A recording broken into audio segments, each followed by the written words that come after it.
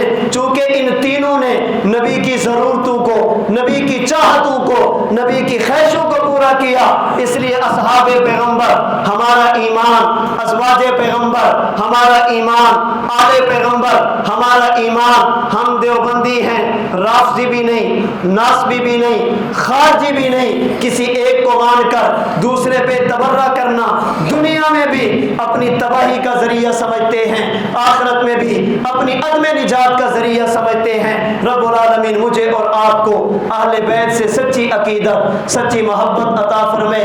اللہ رب العزت آل رسول سے سچی عقیدت، سچی محبت عطا فرمائے. ان کی عزت و عظمت کا اللہ مجھے اور آپ کو خیال رکھنے کی توفیق عطا فرمائے. وآخر دعوانا ان الحمد للہ رب العالمین.